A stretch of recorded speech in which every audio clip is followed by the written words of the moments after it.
Okay, so welcome, Andy. Thank you. As we have discussed, I'm working on a podcast regarding the experiences of elders and their families who provide care for them. So I want to focus on three main elements that would be health, legal, and finance as it relates to the needs of elders and their caregivers. But before we begin, let's start with some basic demographic questions. So, can you tell me a little bit about yourself? What would you like to know? My name is Andy Hum, Andrew Hum. I was born on Long Island. Grew up there. Went to in a family with five kids. I have two uh, older sisters, one of whom has passed away, and an older brother and a younger brother. Five kids. My parents and we had my grandmother, my mother's mother, living with us. And I went to Catholic schools, Queen of the Most Holy Rosary in Roosevelt. And although I grew up in Baldwin, and I went to Chaminade High School on Long Island, and then I went to the University of Virginia. My education continued afterward, but so, Fantastic. sorry. Yes, that's great. Thank you. This is great. And you live now. Yes, and I'm 70 years old. I was born in October of 1953. Okay, excellent. Thank you. All right. So let's talk about Andy, your experience as a senior with access to healthcare. So what has that how has that been? Well, as a senior, of course, I finally have Medicare. Um, most of my health insurance came either through my own job or through a partner's job, domestic partner benefits. I also shared domestic partner benefits when my partner needed. I don't have a partner now. Um, and uh, and when I for a long time before I turned 65, I was on Obamacare, which worked out okay. And when I went to Medicare, I also made sure that I had a good supplemental policy.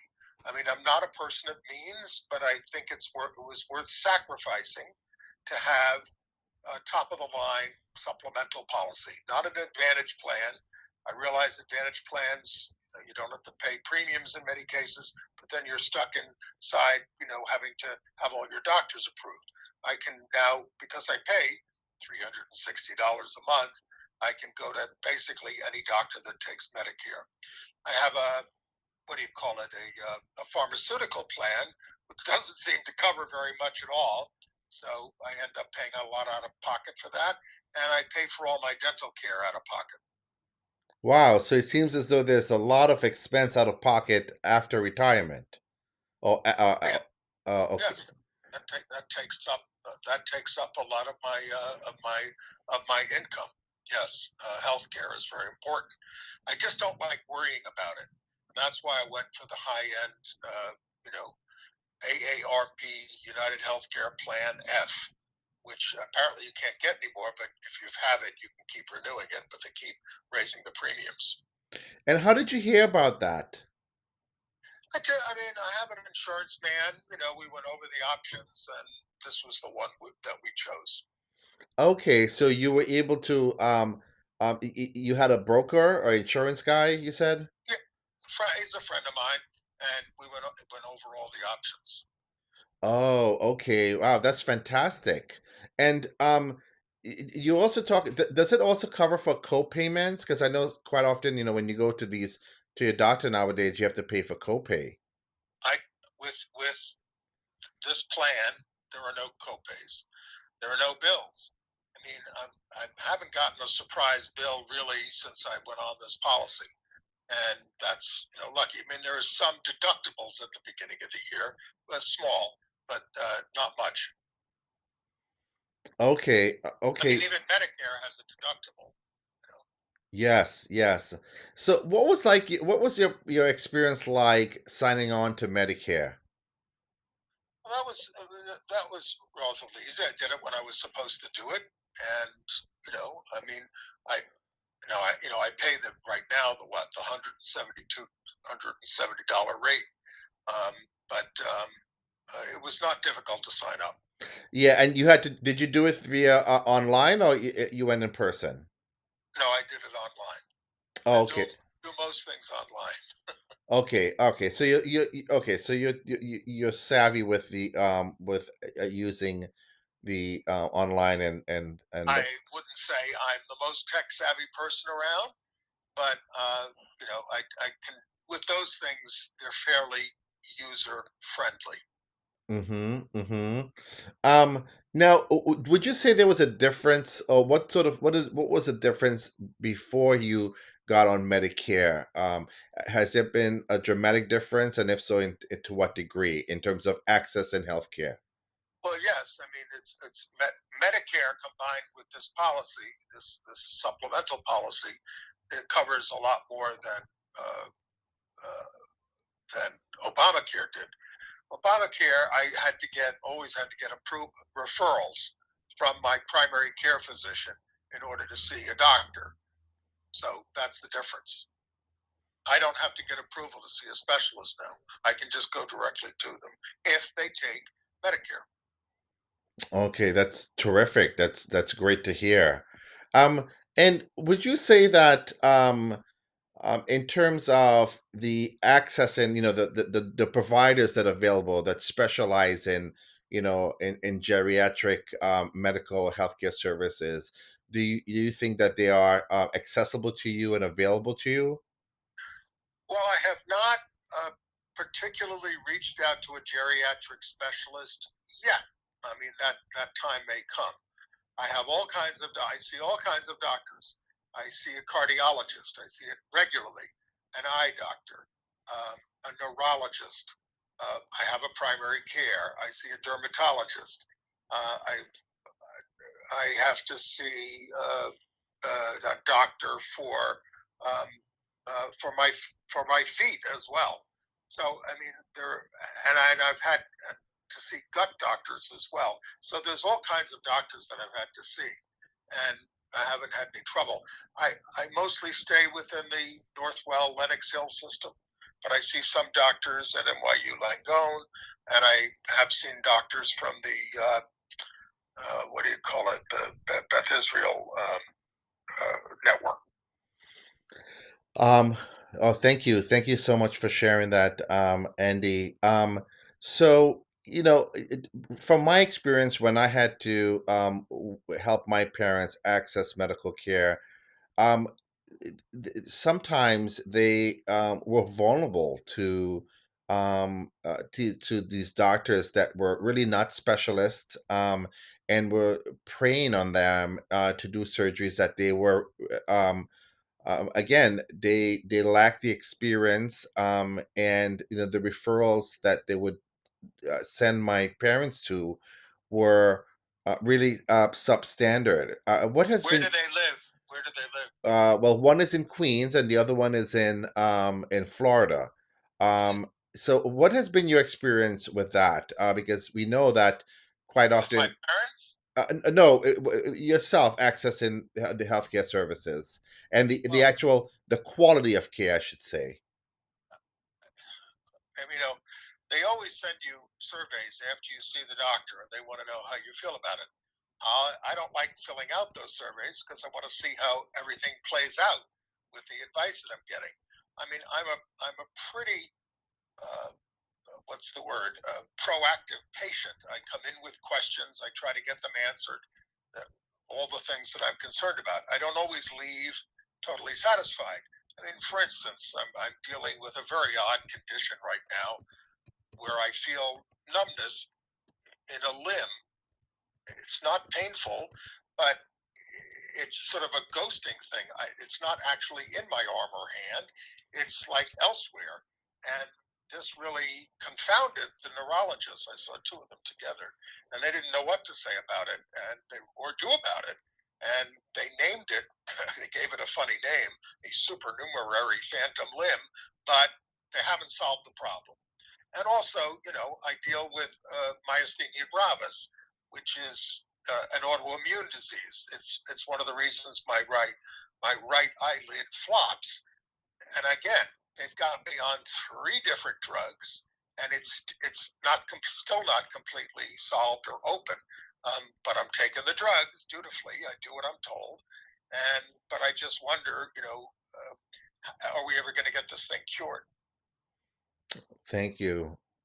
Um, well, let's hope that you do you get it cured, and that you recover from these conditions. But I think that that's a really important point. Well, D some of them are not curable. I mean, they can only be treated. Yeah. I also have Meniere's disease. There's not even a drug for that. It causes dizzy spells from time to time, and the only treatment is to modify your diet. You have to cut way down on alcohol and salt and caffeine. So I've done a lot of that. I've cut way down on those things, and I haven't had a serious incident in over a year, but it could happen again. Yeah. Wow. And then there's my guts. I mean, I have diverticulitis, or I have diverticulosis, which can progress to diverticulitis, which is a blockage in the colon, right? Mm-hmm. And the first time I had it, they just gave me antibiotics orally and cleared it up. But the second time I had it, they sent me right to the hospital. I had to be on an IV drip with antibiotics to get it cleared up. And they keep telling me, well, this isn't going to go away. Eventually, you may have to have part of your colon cut out. We'll be try to be watchful about that. So, I'm concerned about that because I don't want the thing to rupture. That would be a terrible thing. But I just try to, make sure I keep everything moving. Yeah. Yes. Yeah. That's important. Definitely important for but it seems as though there's a lot that that you have to juggle, and I think that seems to be a common experience among older adults.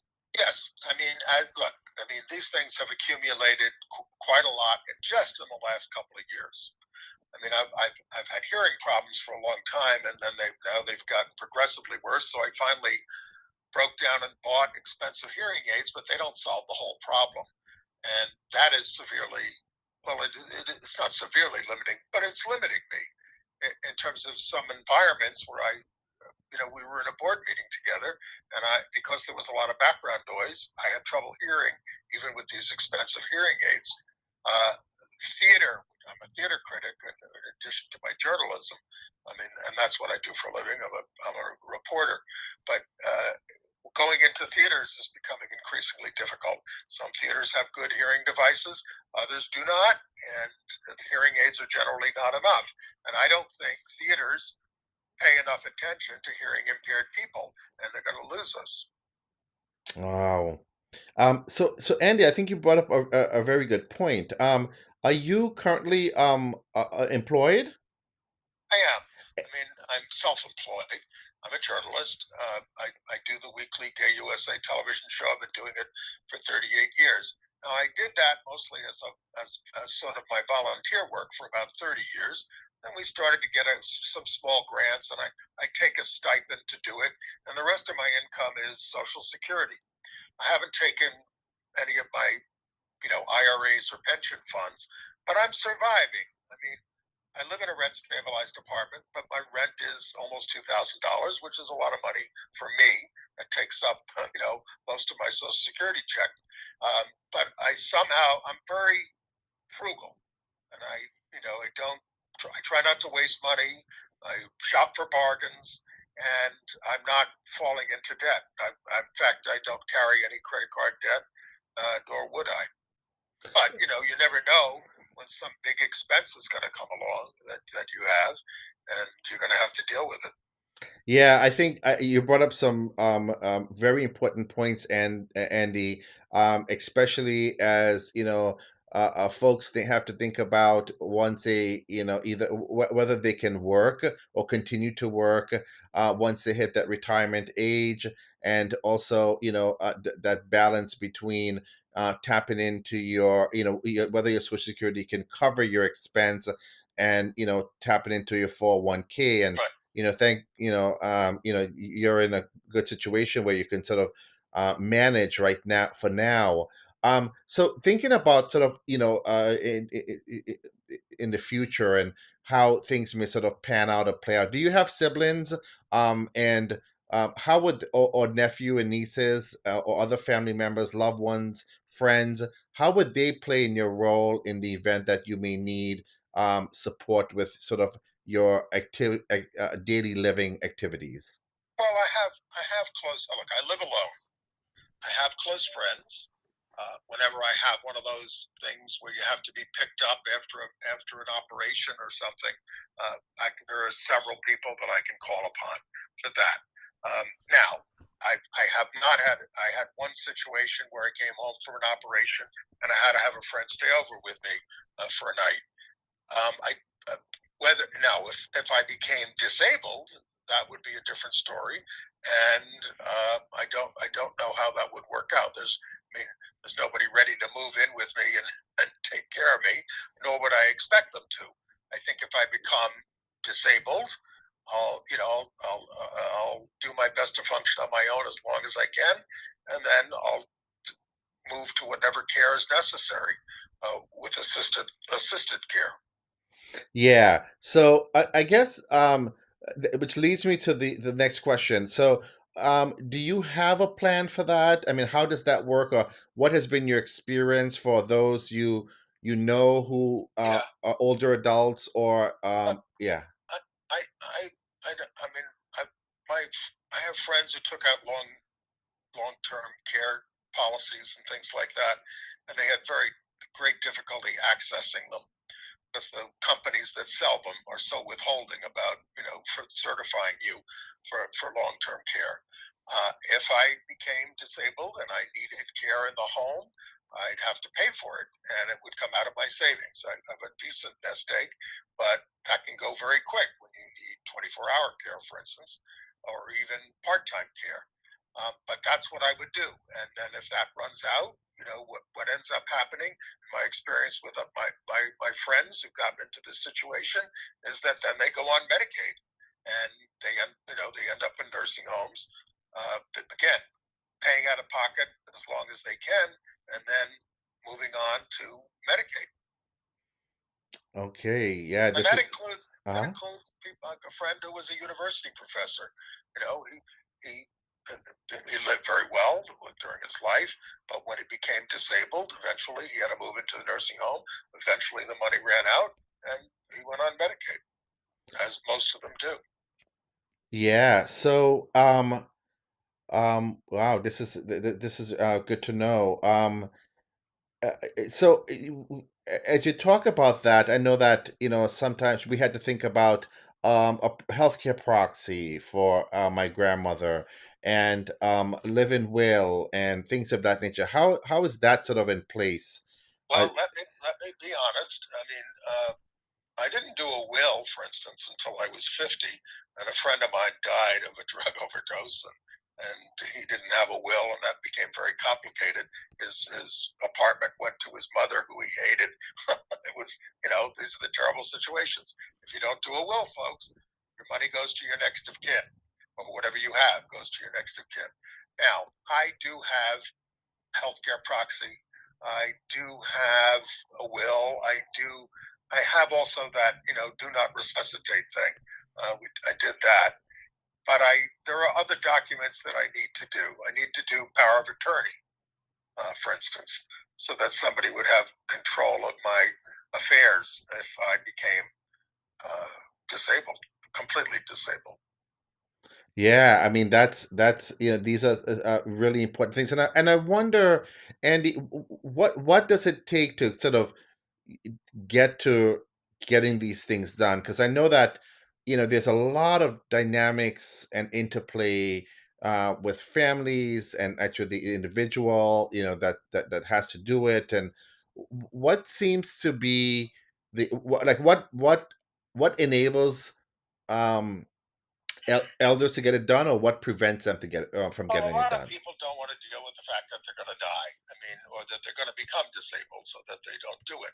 I think a lot of us did a lot of these things when the pandemic hit, when people were dying all around us, and so that prompted a lot of people I know who had not done any of these things to do them. But again, I need to do more. It doesn't have to be. I mean, you know, you can have a will.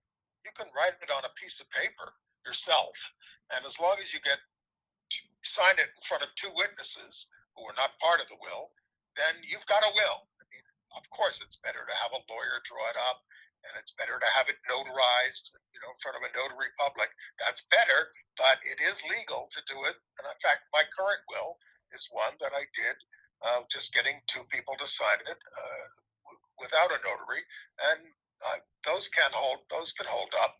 Now, of course, when you do, I just learned when you do a power of attorney, you have to have the two witnesses, but you do have to have it notarized. That's required.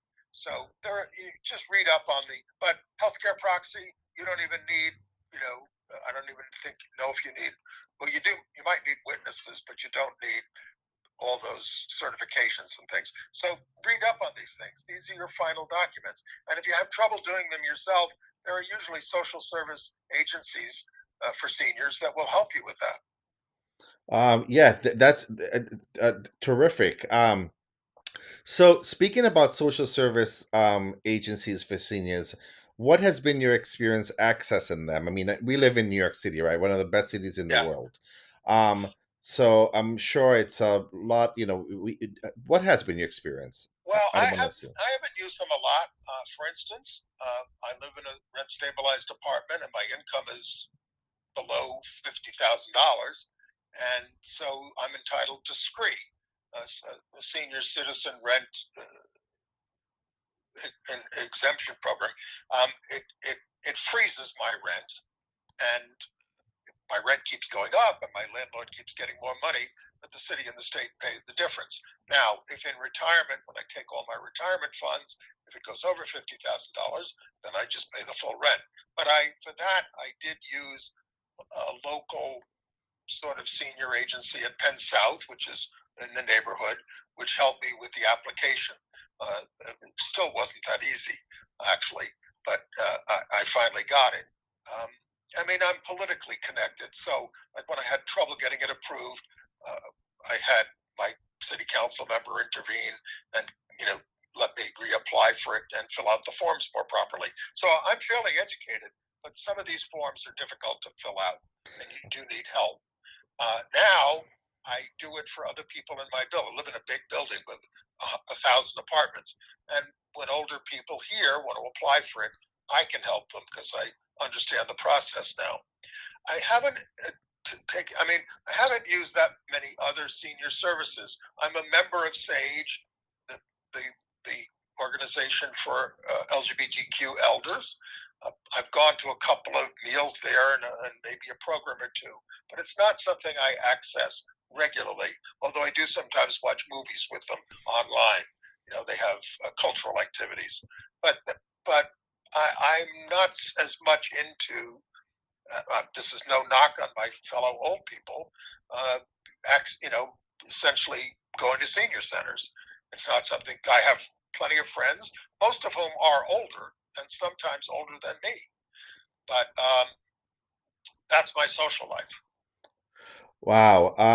Thank you for sharing. Andy. I have one more question before we end the interview, and I think you alluded to this in terms of when you access some of these services and complete these forms, it can be overwhelming and burdensome. So, what has been your experience? Can you talk about that, particularly with the requirements of these applications and these benefits and the actual language of the content in the application? You have to read them very carefully, and it's good to get help. It's good to get help from someone who's done them. And as I said, now I had difficulty with my first application for screen, but now I can help other people fill it out, and I do help them fill it out in the building and help them obtain the benefits. And again, I do that for people in the building. Um, there are agencies that will help you with this. Yes, thank you, thank you. So, Andy, I mean, this has been terrific. You've shared so much important factors, solutions, challenges that an independent older adult may experience. Any last minute advice that you may have for our listeners? Well, yes, don't neglect your health. Look, I'm not a hypochondriac. It sounds like I go to a lot of doctors. I go to doctors for things that I need monitored, and so it's good to get your blood checked and get your blood pressure checked and all those kinds of things. It's good to do it on a regular basis. A lot of us are reluctant to go into these things. Look, I've had urological problems, a large prostate. I'm about to get that operation where they go in and scrape your prostate so that you can have some relief. Take care of these things. Don't neglect them. Don't let them get out of hand. Thank you so very much. This has been extremely helpful, informational, and educational. And I want to thank you again, Andy, for participating and agreeing to share your story and your personal journey as an elder accessing healthcare. Good to be with you, Harlan. Good luck.